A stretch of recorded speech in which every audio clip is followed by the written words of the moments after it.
We are a coalition charged by our diverse membership of more than 200 national organizations to promote and protect the civil and human rights of all persons in the United States.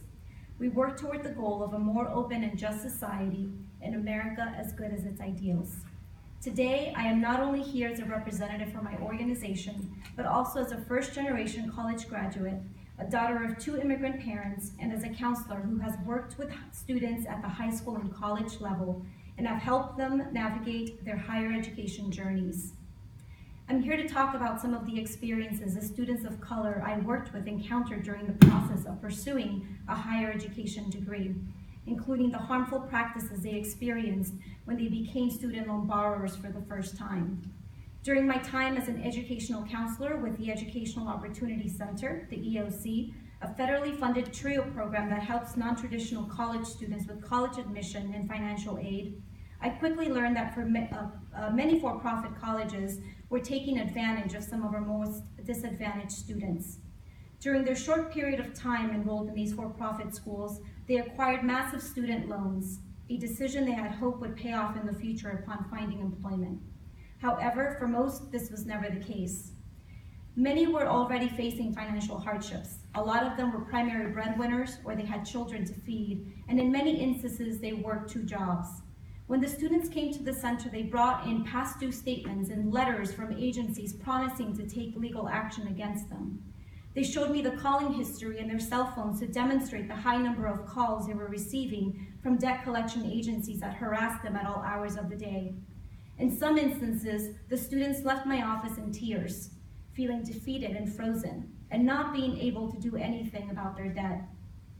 As a young counselor, I felt helpless. Our center was our final resort, but unfortunately for most of our students, the harm had already been done. Their credit had already been affected, the interest rate on their debt had already gone up, and the hole of debt was only getting deeper.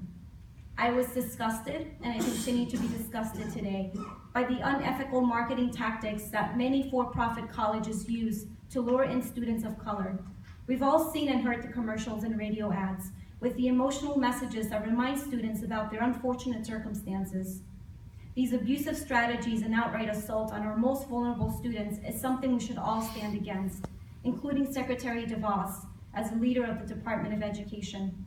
The Department of Education recently posted a notice in the Federal Register indicating its intent to reopen regulations and weaken protections for marginalized students.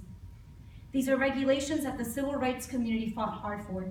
The Borrower Defense Regulation was put in place to protect students who had been deceived, and the Gainful Employment Regulation was in place to help prevent this from happening to students in the future. On September 19th, the Leadership Conference co-authored a letter along with 39 other organizations urging the Department of Education to protect student loan borrowers of color. In the letter, we provided extensive data that demonstrates the different ways that borrowers of color experience disproportionate levels of debt, especially among students who attend for-profit schools. They are likely to have higher rates of debt and default than their peers at other schools. We know that students who attend these schools are also less likely to graduate and unable to find well-paying jobs.